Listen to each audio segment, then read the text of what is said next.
जय हिंद सर।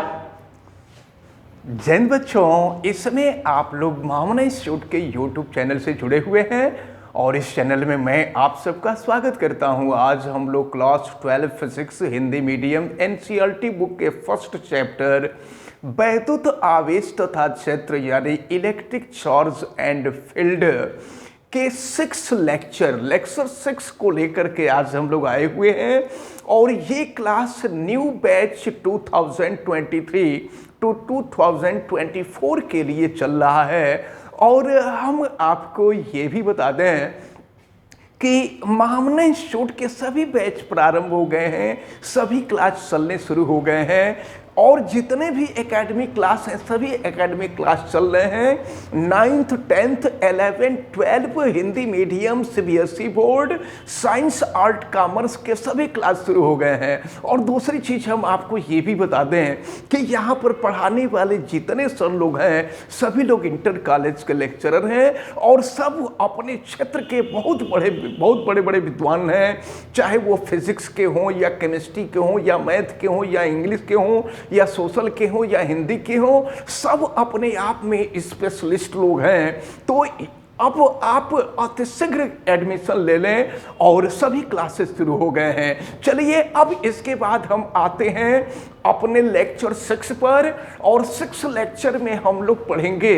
वैद्युत क्षेत्र रेखाओं के बारे में। तो देखिए अभी तो हम लोग वैद्युत क्षेत्र रेखाओं के बारे में पढ़ रहे हैं, जब आगे हम लोग चुंबकीय क्षेत्र में जाएंगे ना तो चुंबकीय क्षेत्र रेखाओं के बारे में पढ़ेंगे। मैं आपको बता दूं कि कुछ किताबों में वैद्युत क्षेत्र रेखाएं न दे करके वैद्युत बल रेखाओं शब्द का प्रयोग किया गया है। वैद्युत बल रेखाओं शब्द का प्रयोग नहीं होना चाहिए, यह अशुद्ध है, इसलिए इस पर प्रतिबंध लगा दिया गया है। तो कुछ बुक्स में वैद्युत बल रेखाएं दिया गया है, लेकिन वो वैद्युत बल रेखाएं अगर कहा जाए तो वो अशुद्ध होगा, प्रतिबंधित कर दिया गया है। इसलिए यानी नई जो भौतिक विज्ञानियों का जो नया सिस्टम आया है, नए सिस्टम में बल शब्द का प्रयोग प्रतिबंधित कर दिया गया है। तो इसलिए वैद्युत बल रेखाएं अगर आपके बुक में होगा तो उसको देख करके परेशान होने की आवश्यकता नहीं है। हम आपको वैद्युत क्षेत्र रेखाओं के बारे में बताने जा रहे हैं। तो वैद्युत क्षेत्र रेखाएं क्या है समझिए। वे काल्पनिक रेखाएं, वैद्युत क्षेत्र रेखाएं वास्तव में दिखाई नहीं देती हैं, इनकी केवल एक कल्पना की जा सकती है। तो वे काल्पनिक रेखाएं जो वैद्युत क्षेत्र की दिशा को प्रदर्शित करती हैं या वैद्युत क्षेत्र की दिशा को निरूपित करती हैं, उन्हें हम वैद्युत क्षेत्र रेखाएं कहते हैं। अब वैद्युत क्षेत्र रेखाओं की कुछ स्पेशलिटी होती है जिनको जानना हमें जरूरी है। जैसे कि अगर कोई धन आवेश हो ना तो वैद्युत क्षेत्र रेखाओं की जो दिशा होती है वो धन आवेश से हमेशा दूर के तरफ होती है, इसको आप याद रखे रहेंगे। तो वैद्युत क्षेत्र रेखाओं की दिशा धन आवेश से दूर के तरफ होती है, ठीक ना। पूछा जाए तो आप सभी लोग जवाब दें। तो वैद्युत क्षेत्र रेखाओं की जो दिशा होती है वो धन आवेश से दूर की तरफ होती है। और अगर हम ऋण आवेश देखें तो ऋण आवेश के कारण उत्पन्न जो दिशा होती है, ऋण आवेश के कारण उत्पन्न वैद्युत क्षेत्र रेखाओं की दिशा यह आवेश के तरफ ही होती है। इसको हमें अच्छी तरह से याद रखना होगा। तो ये जो दोनों पॉइंट हैं, इन दोनों पॉइंट को आप सभी लोग अच्छी तरह से ध्यान में रख रहिएगा कि धन आवेश के कारण उत्पन्न वैद्युत क्षेत्र की दिशा धन आवेश से दूर के तरफ होती है और ऋण आवेश के कारण उत्पन्न वैद्युत क्षेत्र की दिशा किधर की तरफ होती है, ऋण आवेश की तरफ होती है, आवेश की तरफ होती है। इसको आप अच्छी तरह से याद रखे रहिएगा। अच्छा, अगर हम सपोज करते हैं, चलिए ये तो अलग अलग हमने आपको बताया है, अगर मान लीजिए कि एक धन आवेश और एक ऋण आवेश, इन दोनों को एक दूसरे से जोड़ करके मत देखिएगा। ये धन आवेश अलग है, ये ऋण आवेश अलग है। अब अगर हम ये कल्पना करें कि धन आवेश और ऋण आवेश दोनों पास पास हैं, तो अगर दोनों पास पास होंगे तो वैद्युत क्षेत्र की जो दिशा होगी, वैद्युत क्षेत्र की दिशा धन आवेश से दूर के तरफ होगी। तो धन आवेश से दूर के तरफ तो होती है, लेकिन ऋण आवेश के तरफ होती है। आपको मालूम है कि वैद्युत क्षेत्र की दिशा धन आवेश से दूर और ऋण आवेश के तरफ होती है। तो वैद्युत क्षेत्र रेखाएं अगर धन आवेश और ऋण आवेश हो तो वैद्युत क्षेत्र रेखाओं की जो दिशा होती है वो ऐसे ही होती है। हम और क्षेत्र रेखाओं को दिखा सकते हैं, अगर जो बिल्कुल बीच में होगा वो बिल्कुल सीधे होता है। फिर अगर हम इधर के तरफ से आवें तो इसकी दिशा फिर धन आवेश से ऋण आवेश की तरफ हो जाएगी। फिर इधर से हम आए तो इसकी भी दिशा धन आवेश से ऋण आवेश की तरफ हो जाएगी। लेकिन ये ऋण आवेश है, तो आपको मालूम है कि ऋण आवेश के कारण उत्पन्न वैद्युत क्षेत्र रेखाओं की दिशा ऋण आवेश के तरफ होती है और धन आवेश से दूर के तरफ होती है।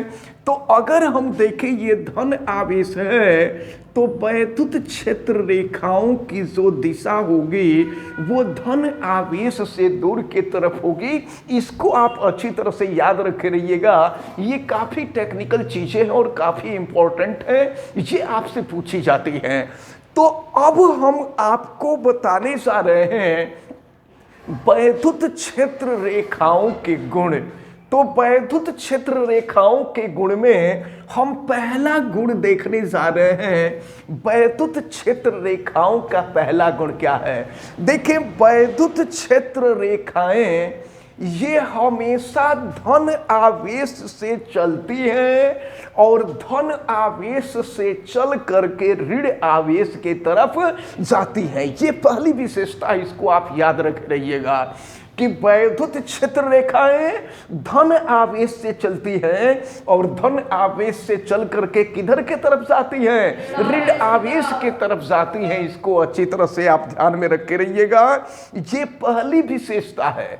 अब इसके बाद अगर हम दूसरी विशेषता देखें तो दूसरी विशेषता ये है कि अगर वैद्युत क्षेत्र रेखा के किसी बिंदु पर अगर स्पर्श रेखा खींची जाए, देखिए वैद्युत क्षेत्र रेखाओं के किसी बिंदु पर अगर स्पर्श रेखा खींचा जाए ना, तो इस स्पर्श रेखा की जो दिशा होती है वह, तो अगर स्पर्श रेखा खींचा जाए तो स्पर्श रेखा की जो दिशा होती है वह धन आवेश पर लगने वाले बल की दिशा को प्रदर्शित करती है।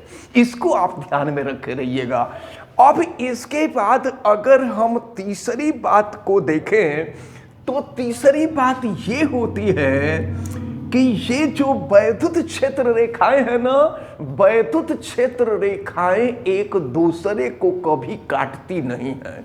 क्यों नहीं काटती हैं? क्योंकि वैद्युत क्षेत्र रेखाएं अगर एक दूसरे को काटेंगी, सपोज कीजिए कि एक वैद्युत क्षेत्र रेखा ऐसे आ रही है, सपोज कीजिए, और दूसरी वैद्युत क्षेत्र रेखा ऐसे आ रही है, और इस क्षेत्र रेखा पर स्पर्श रेखा खींचेंगे तो स्पर्श रेखा जो है यह वैद्युत क्षेत्र की दिशा को, या दूसरे शब्दों में कह लीजिए धन आवेश पर लगने वाले बल की दिशा को प्रदर्शित करती है। और अगर हम यहां पर स्पर्श रेखा खींचें तो इधर के तरफ बल की दिशा को प्रदर्शित करेगा। अब एक बात आप समझिए कि आवेश एक ही है और एक ही आवेश के द्वारा या एक ही आवेश पर, धन आवेश पर लगने वाले बल की दिशा अलग अलग कैसे हो सकती है? तो एक ही धन आवेश पर लगने वाले बल की दिशाएं भिन्न भिन्न नहीं हो सकती, और अगर भिन्न भिन्न होना संभव नहीं है, इसका मतलब यह हुआ कि वैद्युत क्षेत्र की दिशा एक ही होगी, और अगर वैद्युत क्षेत्र की दिशा एक होगी तो वैद्युत क्षेत्र रेखाएं एक दूसरे को कभी काटती नहीं है। इसको याद रखे रहिएगा, ये दूसरा गुण है। इस दूसरे गुण को अच्छी तरह से आप याद रखे रहिएगा। अब इसके बाद अगर हम देखें चौथे गुण को, तो चौथा गुण यह है कि जब विपरीत आवेश होते हैं ना, तो विपरीत आवेश में चुंबकीय क्षेत्र रेखाएं सिकुड़ने का प्रयास करती हैं। इसको आप अच्छी तरह से याद रखे रहिएगा कि जब विपरीत आवेश होते हैं तो वैद्युत क्षेत्र रेखाएं देख रहे हैं एक दूसरे से आकर के सिकुड़ गई हैं। ये वैद्युत क्षेत्र रेखाएं एक दूसरे से सिकुड़ने का प्रयत्न करती हैं। और बिल्कुल इसी तरह से अगर सपोज कीजिए समान आवेश हो जाता, सपोज कीजिए ये है धन आवेश और एक दूसरा धन आवेश यहाँ है, तो समान आवेशों के बीच प्रतिकर्षण का बल लगता है। तो प्रतिकर्षण का बल लगता है तो धन आवेश के कारण वैद्युत क्षेत्र की जो दिशा होगी वो धन आवेश से दूर के तरफ होगी, धन आवेश से दूर के तरफ होगी। तो जब धन आवेश से दूर के तरफ होगी, जरा ध्यान दीजिएगा, जब धन आवेश से दूर के तरफ होती है तो होता यह है कि दोनों का एक दूसरे के ऊपर प्रभाव पड़ने लगता है। जब दोनों का एक दूसरे के ऊपर प्रभाव पड़ने लगता है ना, तो ये वैद्युत क्षेत्र रेखाएं एक दूसरे से दूर के तरफ हटने लगती हैं। ये वैद्युत क्षेत्र रेखाएं ये एक दूसरे से दूर हटने लगती हैं। इसको आप याद रखे रहिएगा। तो जब विपरीत आवेश हो तो वैद्युत क्षेत्र रेखाएं एक दूसरे के साथ सिकुड़ने का प्रयास करती हैं, और अगर समान आवेश हो, दोनों धन आवेश हो या दोनों ऋण आवेश हो, तो उस स्थिति में वैद्युत क्षेत्र रेखाएं ये फैलने का प्रयत्न करती हैं, एक दूसरे से दूर हटती हैं। तो ये आपने देखा, ये वैद्युत क्षेत्र रेखाएं और वैद्युत क्षेत्र रेखाओं से संबंधित गुण। अच्छा, अब हम लोग जो है वैद्युत क्षेत्र के बारे में पढ़ेंगे।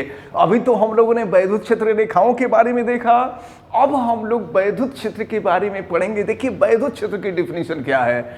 वैद्युत क्षेत्र की डिफिनीशन ये है कि किसी आवेश के चारों ओर का वह क्षेत्र, कोई आवेश है, सपोज कीजिए ये धन आवेश भी हो सकता है, ऋण आवेश भी हो सकता है, तो किसी आवेश के चारों ओर का वह क्षेत्र जिसके अंतर्गत किसी दूसरे आवेश को लाने पर वह बल का अनुभव करता है, यह वैद्युत क्षेत्र कहलाता है। अब इसके बाद हमें देखना होगा वैद्युत क्षेत्र की तीव्रता। ये तो जो था वैद्युत क्षेत्र था। अब हम लोग वैद्युत क्षेत्र की तीव्रता देखेंगे कि वैद्युत क्षेत्र की तीव्रता क्या होती है। वैद्युत क्षेत्र की तीव्रता, इंटेंसिटी ऑफ इलेक्ट्रिक फील्ड देखा जाए, इंटेंसिटी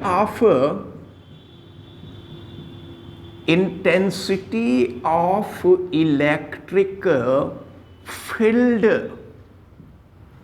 क्या होती है। वैद्युत क्षेत्र की तीव्रता जरा ध्यान से देखें, ये वैद्युत क्षेत्र है और वैद्युत क्षेत्र की तीव्रता का परिकलन करने के लिए हमें एक परीक्षण आवेश की जरूरत पड़ती है। परीक्षण आवेश को नॉर्मली हम Q0 से रिप्रेजेंट करते हैं, Q0। और याद रख रहिएगा, ये परीक्षण आवेश, इस परीक्षण आवेश की कल्पना की गई है कि यह धन आवेश होता है। परीक्षण आवेश को धन आवेश माना जाता है, लेकिन कभी कभी इसको ऋण आवेश भी मान करके हम गणना कर सकते हैं। ये चीज आप ध्यान में रखे रहिएगा। तो नॉर्मली परीक्षण आवेश जो होता है वो धन आवेश ही होता है। अब चले जरा ध्यान पूर्वक देखें, हम आपको बताने जा रहे हैं वैद्युत क्षेत्र की तीव्रता के बारे में। देखिए, अगर ये आवेश पहले से प्रेजेंट था और इस आवेश के कारण यहां वैद्युत क्षेत्र फैला हुआ है, और ये दूसरा एक परीक्षण आवेश है जिस पर धन आवेश होता है, तो इन दोनों आवेशों के बीच में या तो आकर्षण का बल लगेगा या तो प्रतिकर्षण का बल लगेगा। अगर ये लगने वाला आकर्षण अथवा प्रतिकर्षण का बल F हो, तो F तथा Q0 परीक्षण आवेश के अनुपात को ही, या इसको निष्पत्ति भी कहते हैं, तो इस निष्पत्ति को ही वैद्युत क्षेत्र की तीव्रता कहते हैं। वैद्युत क्षेत्र की तीव्रता को E से रिप्रेजेंट किया जाता है। तो अब जरा ध्यान पूर्वक देखें क्या डेफिनेशन होगी। वैद्युत क्षेत्र के अंदर किसी बिंदु पर रखे परीक्षण आवेश पर लगने वाले बल तथा परीक्षण आवेश के अनुपात को ही उस बिंदु पर की वैद्युत क्षेत्र की तीव्रता कहते हैं। वैद्युत क्षेत्र की तीव्रता सदिश राशि होती है। वैद्युत क्षेत्र की तीव्रता सदिश राशि होती है। क्यों? बल सदिश राशि है। आपको मालूम है बल सदिश राशि है और आवेश अदिश राशि है। जब किसी सदिश राशि में किसी अदिश राशि से भाग देते हैं तो सदिश राशि आती है। यानी वैद्युत क्षेत्र की तीव्रता जो होती है वो सदिश राशि होती है। तो प्रश्न ये उठता है कि सदिश राशि होती है तो इसकी दिशा क्या होती है? तो इसकी दिशा वही होती है जो धन आवेश पर लगने वाले बल की दिशा होती है। वैद्युत क्षेत्र की दिशा वही होती है जो धन आवेश पर लगने वाले बल की दिशा होती है। लेकिन अगर परीक्षण आवेश, सपोज कीजिए अगर हम इसको ऋणात्मक मान लेते हैं, तो वैद्युत क्षेत्र की तीव्रता की दिशा जो होती है वह लगने वाले बल के दिशा के विपरीत हो जाती है। इस बात को आप सभी लोग अच्छी तरह से ध्यान में रखे रहेंगे। अब एक दूसरी डिफिनीशन यहां से हम चाहें तो निकाल सकते हैं, और दूसरी डिफिनीशन निकालने के लिए हम Q0 को मान सकते हैं 1 कूलाम। अगर Q0 = 1 कूलाम हम मान लें तो E = वेक्टर F/1 हो जाएगा। यानी यहां से लिख देंगे वेक्टर E = वेक्टर F। अब यहां से एक दूसरी डिफिनीशन निकल करके आती है वैद्युत क्षेत्र की तीव्रता की, और दूसरी डिफिनीशन क्या होगी? वैद्युत क्षेत्र के अंतर्गत किसी बिंदु पर स्थित एकांक परीक्षण आवेश पर लगने वाले बल को ही उस बिंदु पर की वैद्युत क्षेत्र की तीव्रता कहते हैं। अब जरा इसका मात्रक देख लें हम लोग। तो बल सदिश राशि है और बल का मात्रक न्यूटन होता है। Q0 आवेश है, आवेश का मात्रक कूलाम होता है। तो SI पद्धति में इसका मात्रक न्यूटन प्रति कूलाम होता है। लेकिन अगर MKS पद्धति में मात्रक निकालना चाहे, MKS पद्धति में मात्रक, तो देखिए MKS पद्धति में मात्रक क्या होगा। अगर आपको बीमा निकालनी होगी तो MKS पद्धति में आपको मात्रक निकालना होगा, और अगर MKS पद्धति में मात्रक निकल जाएगा तभी आप बीमा निकाल पाएंगे। अब जरा ध्यान पूर्वक देखें तो E यहां पर हम अदिश रूप में लिख रहे हैं F/Q0 है। Q0 भी लिख सकते हैं या Q लिख सकते हैं। तो F होता है M × A और Q होता है I × T। चलिए हम मात्रक लिख रहे हैं। यम द्रव्यमान का मात्रक किलोग्राम होता है। ये त्वरण है, त्वरण का मात्रक क्या होता है? मीटर पर सेकंड स्क्वायर। और I विद्युत धारा है, विद्युत धारा का मात्रक एम्पियर, और T टाइम है, टाइम का मात्रक क्या हो जाएगा? सेकंड हो जाएगा। तो फिर इसको हम लिख सकते हैं किलोग्राम मीटर और पर second cube, second square into second, second cube हो जाएगा। ये हो जाएगा सेकेंड क्यूब और फिर ये हो जाएगा एम्पियर। या इसको ऊपर ले जा करके अगर हम लिखें kilogram metre second to the power -3 और एम्पियर इनवर्स हो जाएगा। तो वैद्युत क्षेत्र की तीव्रता का SI पद्धति में हमने जो मात्रक बताया वो न्यूटन प्रति कूलम था, और अगर MKS पद्धति में मात्रक हम देखें तो kilogram metre second to the power -3 ampere inverse हो जाएगा। अब यहीं से हम वैद्युत क्षेत्र की तीव्रता की विमा निकाल लेते हैं। तो वैद्युत क्षेत्र की तीव्रता की विमा देखिए, किलोग्राम किसका मात्रक? द्रव्यमान का, और द्रव्यमान की विमा क्या होगी? द्रव्यमान की विमा यम हो जाएगी। और इसके बाद मीटर किसका मात्रक? लंबाई का, लंबाई की विमा हो जाएगी L। और सेकंड किसका मात्रक? तो ये हो जाएगा समय, इसकी बीमा हो जाएगी -3, और ये तो एम्पियर है, ये A हो जाएगा, A इनवर्स हो जाएगा। तो इस प्रकार वैद्युत क्षेत्र की तीव्रता की बीमा आपने देखा MLT-3 A इनवर्स। तो ये रहा वैद्युत क्षेत्र। तो आज हम लोगों ने देखा वैद्युत क्षेत्र रेखाएं, वैद्युत क्षेत्र रेखाएं के गुण, फिर वैद्युत क्षेत्र, और फिर हमने देखा वैद्युत क्षेत्र की तीव्रता का डिफिनीशन, मात्रक, बीमा, ये सारी चीजें आज हम लोगों ने देखा। अब इसके बाद जब नेक्स्ट टर्म आएगा तो हम लोग बिंदु आवेश के कारण, यानी जो अगला लेक्चर होगा लेक्चर 7 लेक्चर में हम लोग देखेंगे कि बिंदु आवेश के कारण उत्पन्न वैद्युत क्षेत्र की तीव्रता कितनी है। फिलहाल हमें उम्मीद है कि आज जितनी चीजें बताई गई हैं ये सारी चीजें बहुत इंपॉर्टेंट है और आप सभी लोगों को बहुत अच्छी तरह से समझ में आई होंगी। क्लियर हो गया आप सभी लोगों को? और हमें उम्मीद है कि जो लोग वीडियो देख रहे हैं उनको भी अच्छी तरह से समझ में आ गया होगा।